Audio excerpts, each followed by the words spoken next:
Yo voy a ser breve, pero sí quiero decir algunas cosas que tienen que ver con este libro que hoy se presenta aquí en esta fiesta, Atraco a la memoria, que no es una biografía, como dice Julio en el mismo epílogo, y además anuncia que no va a hacer ninguna biografía, pero que sí es una manera de recordar, no solo para él, sino fundamentalmente para el colectivo, cuestiones importantes que tienen mucho que ver también con lo que hoy estamos viviendo. Y a mí me vaya a permitir que comience con algo que no encontraréis en el libro y que forma parte de ese atraco a la memoria que tal vez se tenga que tener en cuenta en otras entrevistas que posteriormente se le hagan a Julio para seguir ahondando en esa necesaria memoria colectiva, que también nos hagan sobrepasar esto de la posmodernidad, que nos hacen vivir sin memoria y sin proyecto de futuro, nos hacen vivir continuamente en el presente. En febrero de 1988, en el discurso de clausura del 12º Congreso del Partido Comunista de España, un Julio Anguita recién elegido, casi a palos, como secretario general del Partido Comunista de España, clausuraba el Congreso. En ese discurso, junto al recuerdo a Dolores Ibárruri, reivindicó a Pepe Díaz, reivindicó a Manuel Sacristán y reivindicó a Adolfo Sánchez Vázquez. Y dijo textualmente, para que a ellos los citemos en el diálogo con nuestro pueblo. A Pepe Díaz había que recuperarlo. Su figura había pasado de soslayo durante toda la época de la transición, toda la época carrillista. No se sabe por qué, pero había pasado de soslayo en la mitología colectiva de este partido. Había que recuperarlo también porque este partido necesitaba una referencia histórica, una vez que la generación de la JSU, que había dirigido el Partido Comunista en torno a la figura de Santiago Carrillo, ya estaba fuera mayoritariamente de la dirección del Partido Comunista de España. Manuel Sacristán y Adolfo Sánchez Vázquez tenían que ser citados y tenían que ser utilizados. Su mención no era gratuita. Había que recuperar para el Partido Comunista de España a dos de los pensadores marxistas de talla internacional más importantes y que habían sido prácticamente malditos durante la época carrillista. Su pensamiento desde un marxismo originario, añadiendo cuestiones relativas al feminismo o a la crítica ecologista, hacían necesario su obra, su pensamiento, sus teorizaciones en un Partido Comunista de España que necesitaba superar otra época. Había que superar la época en que el corpus teórico del Partido Comunista de España, que se sentaba fundamentalmente en los artículos, en las reflexiones que había en nuestra bandera, todavía tenían mucho peso de lo que había sido Manuel Azcárate. Manuel Azcárate, dirigente, pensador del Partido Comunista, que ya llevaba 8 años fuera del Partido Comunista de España, que como buen carrillista y renovador se había ido de este partido y había sido homenajeado, llorado y reconocido por todos los medios de comunicación afines al pensamiento socialdemócrata, al pensamiento único y al Partido Socialista Obrero Español. Era curioso que varios años después de que Manuel Azcárate no estuviera en este partido, su pensamiento todavía siguiera pesando tantísimo en el corpus teórico del Partido Comunista de España. Julio recuperó y para bien el pensamiento de Manuel Sacristán y de Adolfo Sánchez Vázquez. ¿Y por qué digo esto? Julio ha sido el hombre de las apuestas en los momentos necesarios, la apuesta importante. Julio fue también el hombre de la gran apuesta del cambio en la línea que el Partido Comunista de España había tenido hasta entonces con la cuestión europea, con el proyecto de construcción europea. Un Partido Comunista de España y una Izquierda Unida que en el periodo entre 1991 y 1992 rompieron con los acuerdos de Maastricht. Se rompió así una tradición que tenía nuestro partido de apoyar muchas veces críticamente todo lo que tenía que ver con la construcción europea.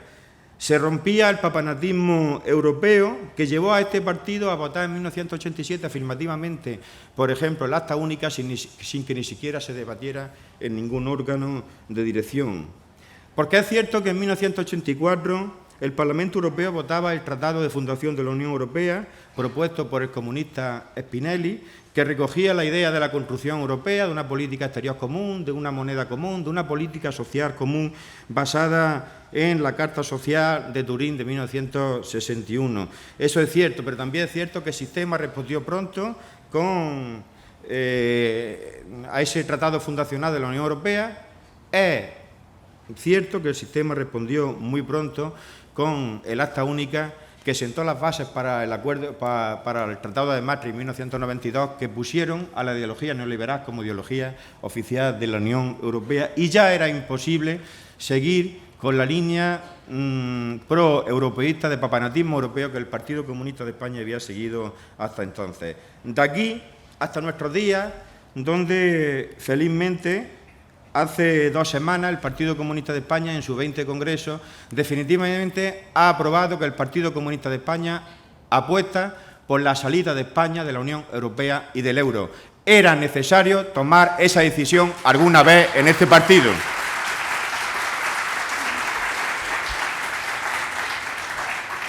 Pongo solo 2 ejemplos de las grandes apuestas de Julio en este libro de Atraco a la Memoria. Y para mí me es muy fácil participar humildemente en la presentación de este libro, por 2 motivos.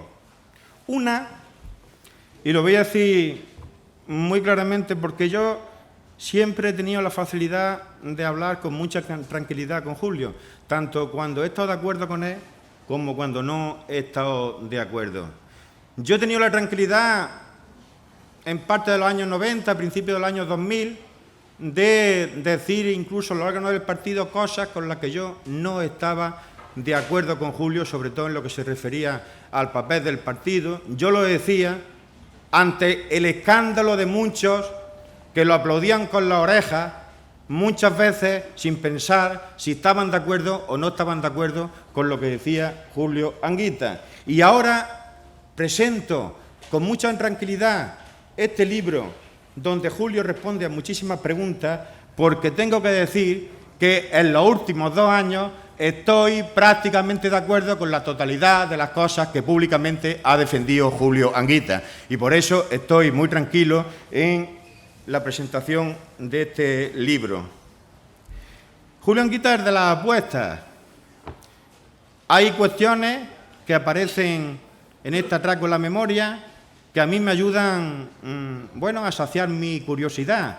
Todo lo que fueron sus primeros años en Córdoba, todos sus años de alcalde de Córdoba, me ayudan a aprender cosas de lo que suponía dirigir un ayuntamiento en aquellos primeros años de la transición democrática, y a partir de ahí, política de convergencia del PC, convocatoria por Andalucía, la construcción de Izquierda Unida, la batalla contra la disolución del Partido Comunista de España, Maastricht, los debates internos de Izquierda Unida, el papel de la cúpula sindical de Comisión Obrera en nuestros debates internos. Tengo que decir que me es muy fácil participar ahí porque yo viví también en otros niveles de militancia de este partido esas mismas cuestiones. Y aquí estamos. Y aquí estamos en este momento en que el ayer ya no es ayer, donde el mañana del que hablamos ayer ya es hoy. Ya es hoy, y ahora nos encontramos ante el momento histórico de tomar grandes decisiones, muy grandes decisiones. Hay paralelismos en esta historia apasionante que vive este proyecto, el proyecto de Izquierda Unida, parido por el Partido Comunista de España junto a otros.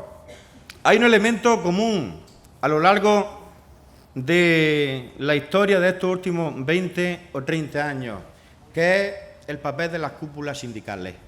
El papel, fundamentalmente, de la cúpula sindical de Comisión Obrera, no solo por sus posicionamientos políticos que legítimamente tienen derecho a tenerlos, sino por cómo han intervenido directamente en los debates del Partido Comunista de España y de Izquierda Unida, y siempre al lado de la misma posición, siempre. Cómo la cúpula de Comisión Obrera participó en el debate del PC al lado de los que querían disolver el Partido Comunista de España. Cómo la cúpula de Comisión Obrera participó al lado de Nicolás Sartorius en la tercera Asamblea Federal defendiendo los acuerdos de Maastricht.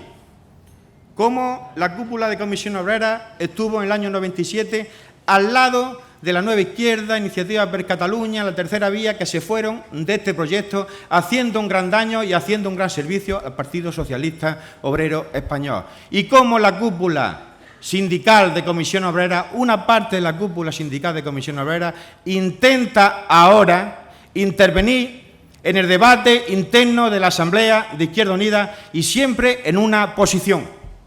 Y yo voy a poner un solo ejemplo para que entendáis esto. Hace una semana fui a un acto de inauguración de una calle y me encuentro a varios dirigentes.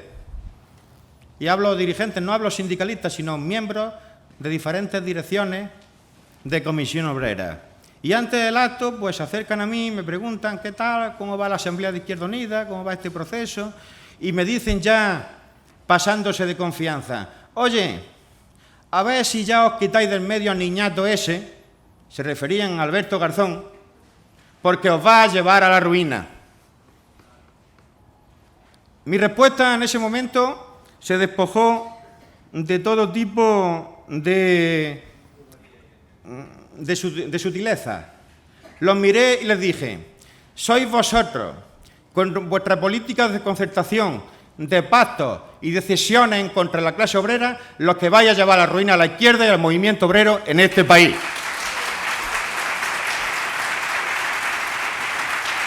Por eso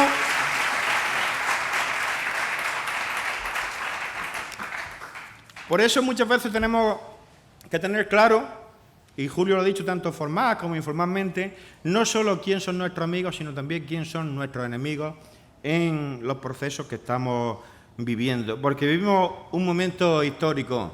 Tenía más cosas que decir, pero me voy a extender poco más. Lo que decíamos ayer ya es el hoy.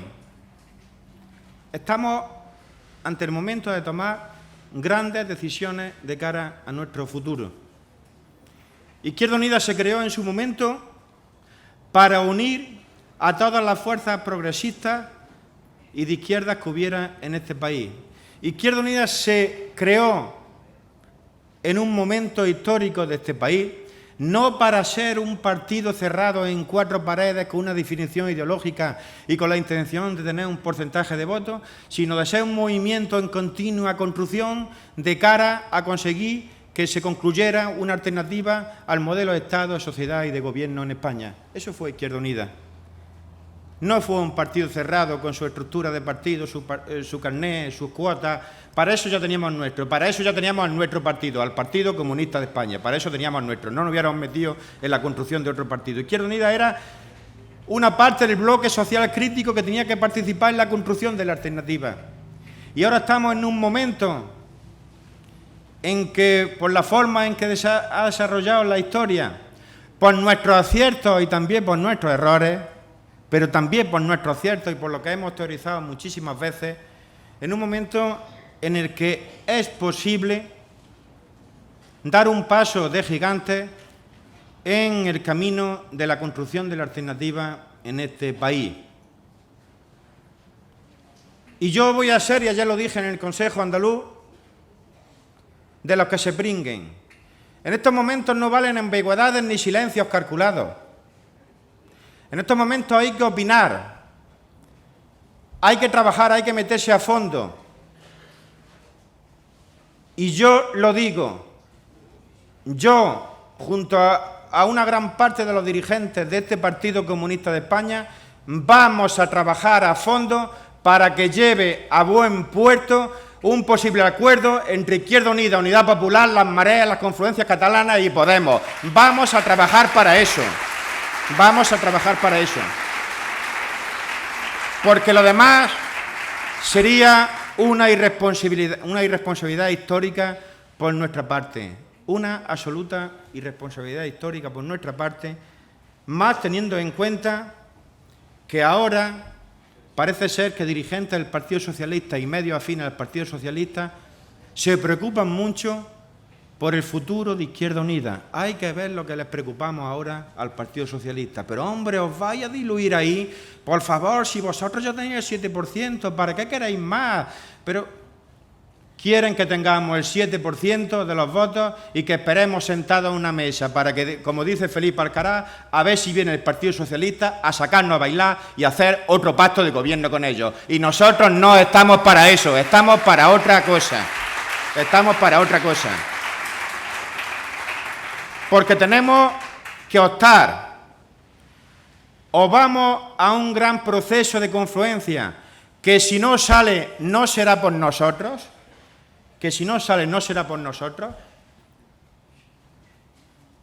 en aras a dar un paso de gigante en la construcción de la alternativa, o vamos a poner a Pedro Sánchez de presidente del Gobierno. Opto por lo primero. Opto por un proceso de acumulación de fuerzas para ser alternativa en este país. Y para ser alternativa no solo al Partido Popular, sino para ser alternativa a la otra parte del bipartito en España, para ser alternativa al Partido Socialista Obrero Español, al sistema, al consenso de Maastricht, al consenso de la OTAN, al consenso de la monarquía, para ser alternativa a eso. Y esas son las grandes apuestas que a lo largo de la historia ha hecho Julio Anguita. Esa junto al papel de nuestro partido. Estoy muy en sintonía con un Julio que tiene sus paradojas en la vida.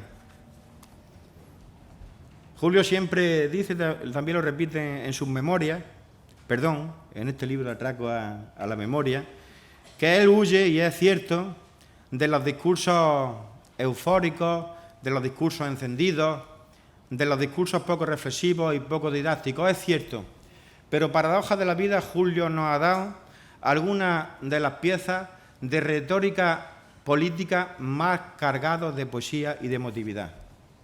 Dolores, mira a tu alrededor, siente ese inmenso manto humano que te envuelve.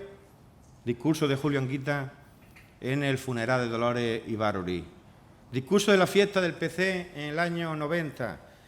Soñamos con un amanecer rojo, rojo como la sangre que da la vida, rojo como un sol rojo. Discurso de Julio Anguita, que sabe hablar didácticamente, sabe hablar enseñando, sabe hablar sin llamar gratuitamente a la emotividad, pero sabe también llenar de poesía y de emotividad gran parte de los discursos con los que nos ha tenido acostumbrados a lo largo de su historia y que nos va a seguir regalando con ellos y enseñándonos. Y el Partido Comunista de España, hemos tenido un congreso hace 2 semanas. El Partido Comunista de España, aparte de lo que no ha decidido, es verdad, el Partido Comunista de España no ha decidido salirse de Izquierda Unida. El Partido Comunista de España no ha decidido disolver Izquierda Unida. Eso es verdad. Pero también el Partido Comunista de España ha decidido recuperar todas las competencias como Partido Comunista de España. El Partido Comunista de España ha decidido que Izquierda Unida sea un sitio para el desarrollo de la política alianza y ha decidido que Izquierda Unida ya no puede ser más el burka que tapa y oculta la cara del Partido Comunista de España. Eso ha decidido también el 20 Congreso del Partido Comunista de España. Un partido en cuyo diseño coincido con Julio en casi todo. Dice Julio que el partido debe ser un partido para la reflexión, para el debate teórico, para la preparación de la movilización, totalmente de acuerdo, pero dice que no debe ser un partido para la intervención directa, para la rueda de prensa, para la actuación en lo inmediato. Es la única diferencia que tengo con él. Debe ser un partido para el debate teórico, para ayudar a preparar la movilización, para la reflexión, pero tiene que ser también un partido que intervenga, un partido que opine, tiene que ser un partido que esté en el día a día con la gente, porque si no, será un partido que dure eternamente, pero estaremos eternamente en el limbo de lo que no sabe lo que es un partido. Y este Partido Comunista de España ha decidido existir en cada casa, en cada pueblo, en cada barrio, en cada fábrica, si es posible. Este Partido Comunista de España existe y decidió existir hace mucho tiempo, y ese derecho a existir lo tenemos más que ganado, y vamos a apostar colectivamente por el trabajo de desarrollo de la Unidad Popular, que no es una marca electoral. Cuando llegan las elecciones una marca hay que tener, sino que es un concepto político de acumulación continua de fuerzas con los que luchan, con los que se mueven, con los que piden cosas diferentes de cara a construir una realidad absolutamente diferente. Y termino para que veáis la fuerza que tiene el comunismo, no solo en España, sino en muchísimas partes del mundo. Voy a poner una anécdota solamente. Hace 2 días, el 22 de abril, pues se celebra el aniversario de Lenin. Hay un país, Ucrania, que con el beneplácito de la Unión Europea, de esta Unión Europea imperialista, tiene a neonazis en el gobierno de Kiev. Y una de las cosas que han hecho ha sido la prohibición del Partido Comunista, la prohibición de los símbolos del comunismo. Por lo tanto, no se puede tampoco hablar de Lenin allí. Desde hace unos años aparecen en algunas paredes de Kiev y de otros lugares de Ucrania una pintada que dice: 22 de abril, feliz cumpleaños, abuelo. La gente sabe creativamente lo que hacer para salir y para seguir defendiendo su idea. Este Partido Comunista de España, que está aquí celebrando otra fiesta más del Partido Comunista de Andalucía, está aquí para decir que tiene fundamentalmente una vocación de futuro. Tenemos nostalgia de futuro, que es otro término que Julio Anguita ha utilizado muchas veces también en sus conferencias y en sus discursos, la nostalgia de futuro. Un Julio Anguita que yo tenía la impresión cuando dejó la primera línea de la política española, que no había dicho todo lo que tenía que decir. A mí me daba la impresión de que había sido una retirada inconclusa en su vida política. Una retirada inconclusa que yo creo que estamos en el momento en el que esa retirada inconclusa se puede colmar ahora por mor de esa nueva realidad que estamos empezando a vivir y que colectivamente le sabremos dar la respuesta que los comunistas y las comunistas siempre hemos sabido dar en los momentos históricos de nuestro país. Muchísimas gracias y os dejo con el camarada, con el compañero, con el amigo Julio Anguita.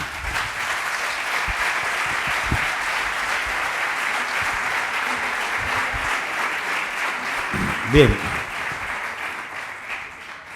Me dirijo a la dirección del partido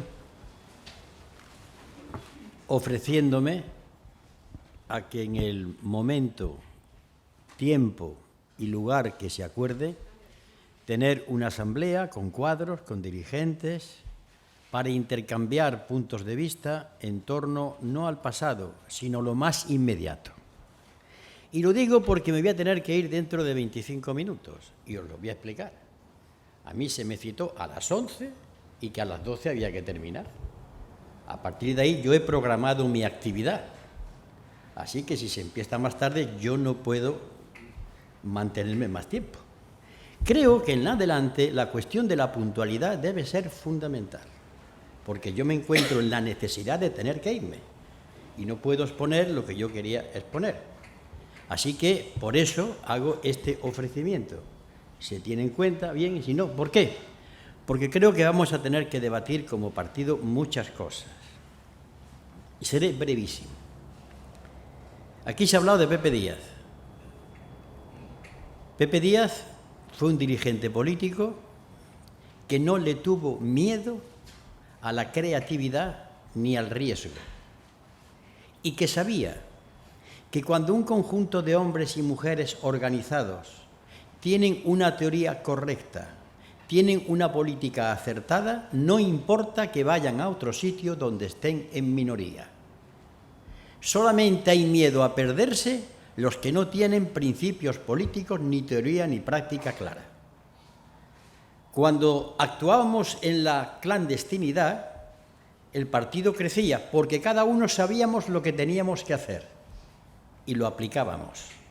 Así que de miedos a desaparecer por determinados pactos, ese miedo, si estamos convencidos de nuestra política, debe desaparecer, salvo que tengamos miedo a no saber desarrollar y saber estar en eso.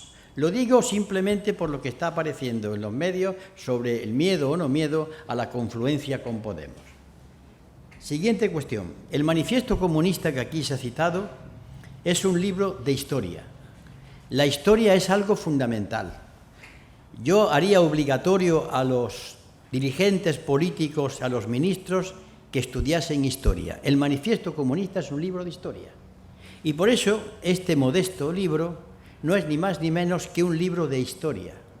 De una historia por la que y en la que vivimos muchos de los que estamos aquí, y a mí me tocó durante 12 años, en una época en la que ocurrieron una cantidad de cosas que están en la raíz de lo que está pasando aquí. Yo le llamo la década prodigiosa.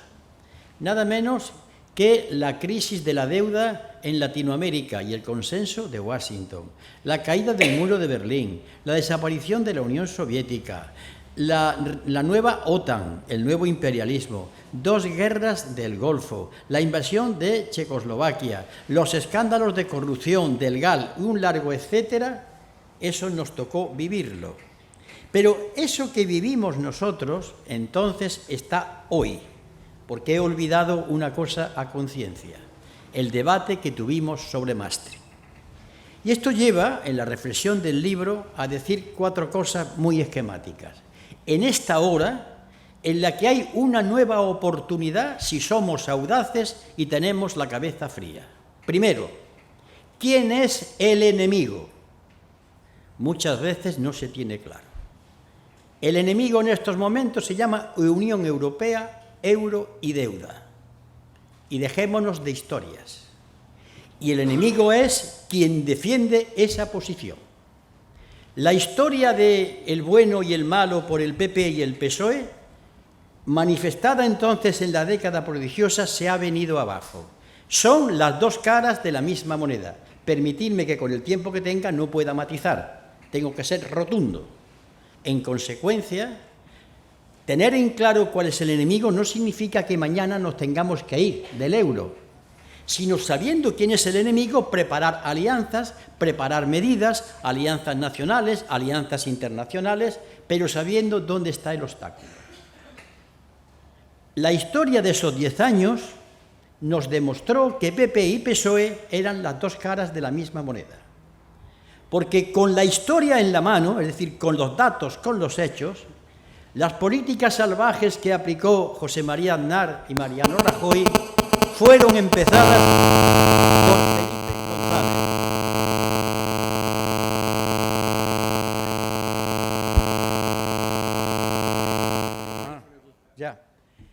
Es decir, Felipe González y el PSOE abre el camino de las privatizaciones, las reformas del mercado laboral, una entrada precipitada en Europa destrozando todo el sector productivo español, la connivencia con la corrupción, el apoyo a las insensateces, por llamarle insensateces, de las distintas guerras que se abrió el camino. Eso nos lo dice la historia. En consecuencia, diseñar y saber quién es el enemigo significa tener claro la política de alianzas. Por otra parte, la historia también nos ha enseñado en esos 10 años, que aquí lo ha dicho Juan de Dios y lo suscribo, que las cúpulas sindicales nunca estuvieron con ningún proyecto de Izquierda Unida. Cuando tuvimos que hacer una propuesta sobre la cuestión de las 35 horas, tuvimos que entendernos con otros sindicatos. En consecuencia, y después de todo lo que ha sido esto, yo afirmo, y me gustaría desarrollarlo en esa asamblea, que nosotros no tenemos ningún sindicato de referencia. Los sindicatos de referencia son los que en cada momento coincidan con nosotros. Somos nosotros los que decidimos, por una cuestión que una vez le oí a Felipe Alcaraz hace mucho tiempo. Los sindicatos son una parte del movimiento obrero, pero el Partido Comunista de España también, exactamente igual. Y el error muchas veces ha consistido en decir, la política de los obreros, el movimiento obrero, la hacen los sindicatos. No, y la hace también el Partido Comunista de España, sin supeditarse. Aquella vieja historia de la correa de transmisión se intentó hacer, pero en sentido contrario, desde comisiones obreras hacia el propio Partido Comunista de España. Y de eso podemos hablar a lo largo de esos 10 años. La siguiente aseveración.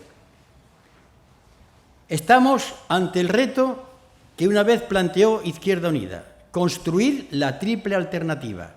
Alternativa de gobierno, alternativa al modelo de Estado y alternativa de sociedad, que significan políticas nuevas, valores nuevos, audacias, estudio, sensatez y valentía. Estudio. Y cuando digo estudio no estoy reivindicando que cada militante o cada dirigente se vaya a la universidad, sino que tenga tiempo a reflexionar sin dogmas por lo alto de la ESA, teniendo en cuenta fundamentalmente el objetivo que queremos. Lo que define a los comunistas, Manifiesto Comunista, es cuando dice, los comunistas no tenemos nada distinto a los demás, salvo una cosa, que en la acción de cada momento tenemos presente el objetivo final, casi nada. Por lo demás somos como los demás, pero tenemos que reflexionar, tenemos que pensar, tenemos que estudiar, tenemos que debatir y organizarnos para eso. Y estamos ante una cuestión fundamental, el tema de Podemos y la alianza. Yo voy a dar mi opinión, que es conocida. En estos momentos, el objetivo fundamental es romper al bipartito. Romperlo.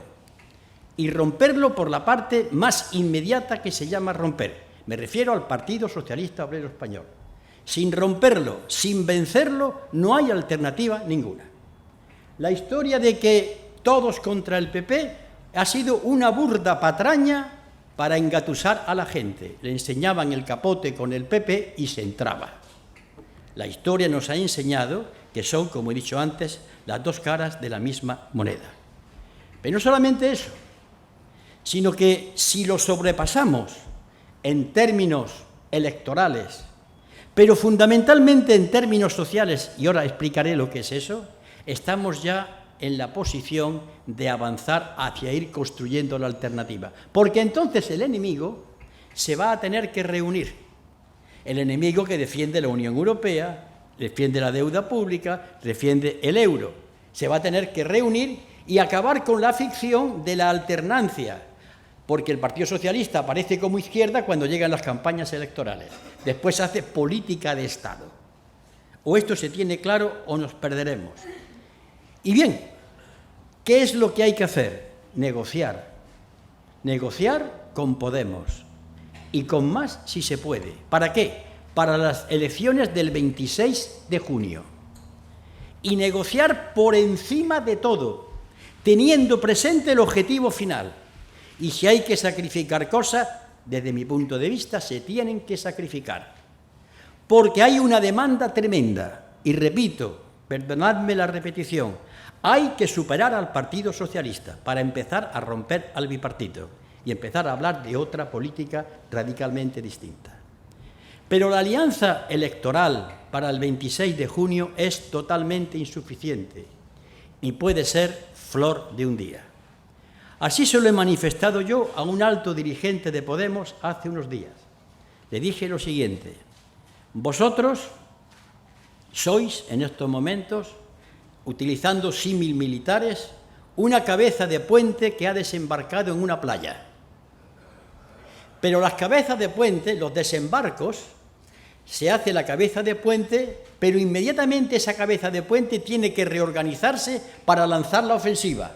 Porque si se queda estancada, automáticamente se transforma en una fortaleza sitiada. Es decir, Podemos necesita de la ayuda el concurso y la participación de igual a igual que otro, y en ese otro está Izquierda Unida. O se tiene claro o nos perdemos, lo cual significa que, reconociendo el papel estratégico importante que ha conseguido Podemos, para lo que viene después necesitan de otras fuerzas. ¿Solamente fuerzas políticas? No. Necesita del apoyo social, y cuando digo apoyo no me refiero al entreguismo a lo que digan las fuerzas políticas. Me refiero a que si después del 26 de junio, y si puede ser antes mejor, conseguimos que todo lo que se ha movido en estos años, desde las mareas, estos desahucios, desde los yayoflautas, a los que están afectados por las hipotecas, por las cuestiones de lo que ha hecho la banca con ellos, me refiero a ATAG, me refiero a todas las organizaciones que plantean que otro mundo es posible, son capaces de articularse en un esquema muy primitivo de relación, ya lo propuse el otro día, reunirse de manera reglada, preparando la formación del bloque sociopolítico que permita dentro de 4 años entrar en la Moncloa. Y no para hacer que alguien gire a la izquierda, eso se acabó. Entrar en la Moncloa para comenzar a operar el cambio, desde el Boletín Oficial del Estado y desde la calle. Ojo, sin la calle, el Boletín Oficial del Estado lo manejarán los auténticos poderes. Porque si esto es así, vamos a entrar en un momento muy difícil. Pero salir de esta situación es a base de riesgo. Pepe Díaz.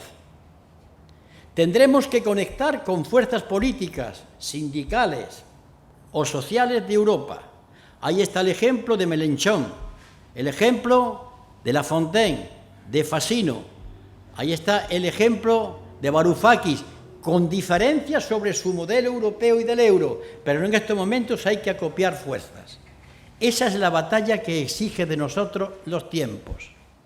Ante esa necesidad urgente de responder y de saber quién es el enemigo, debe priorizar lo mejor de la historia de este partido, que es saber quién es el enemigo y cómo colocar la atención a elaborar esa alternativa.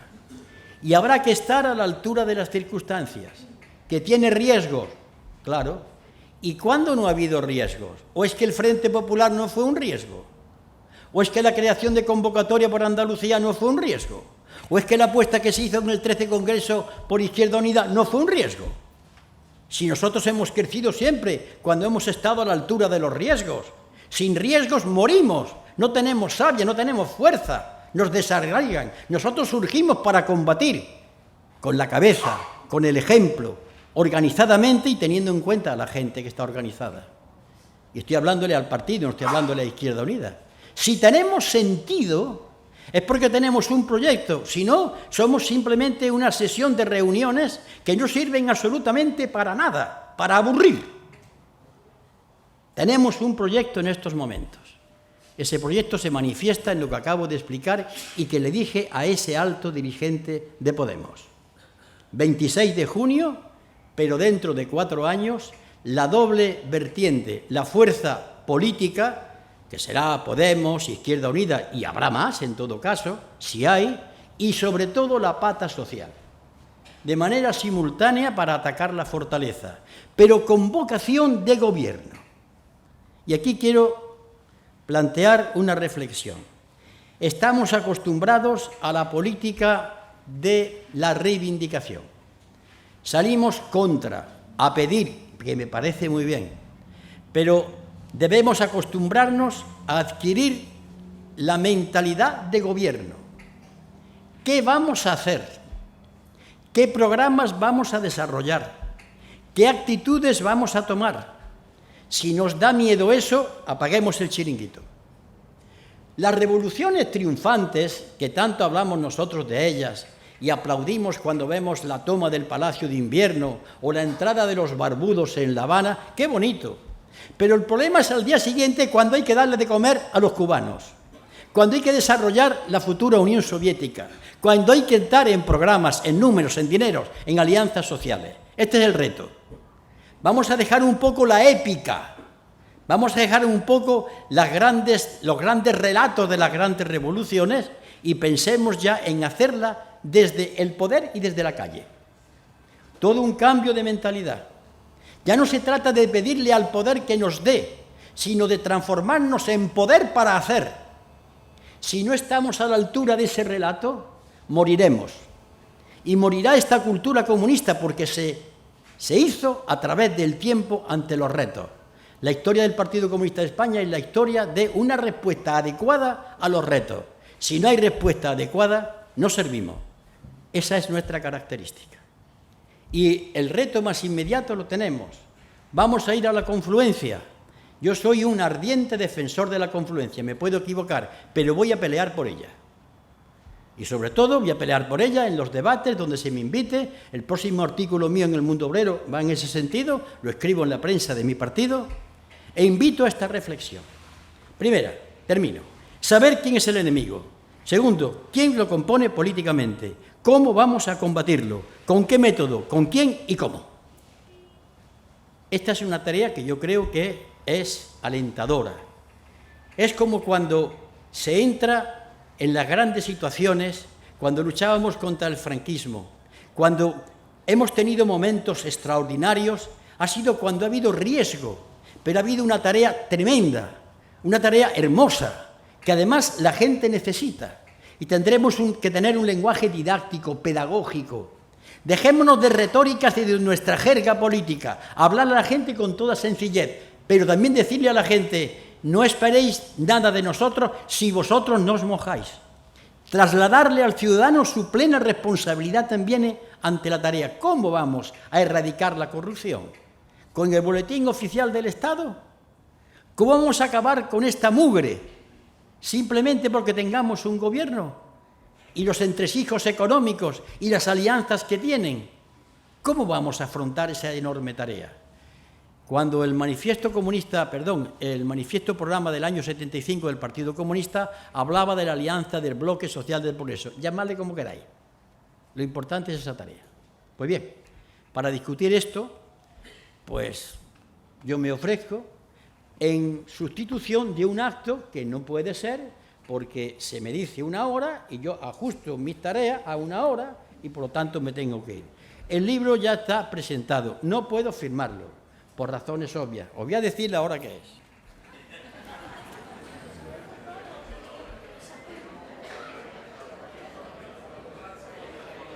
¿Qué hora es? 12:10. 12. Lo siento, porque si hubiésemos terminado a su hora, yo en este momento iría tranquilo, pero es que tengo esperándome a gente. Así que en lo sucesivo os pido, por favor, cuando se convoque esa asamblea, que empiece en punto. Porque no tenemos el derecho a robarle el tiempo a los compañeros y a las compañeras. La primera revolución en este partido y en la izquierda será ser puntuales.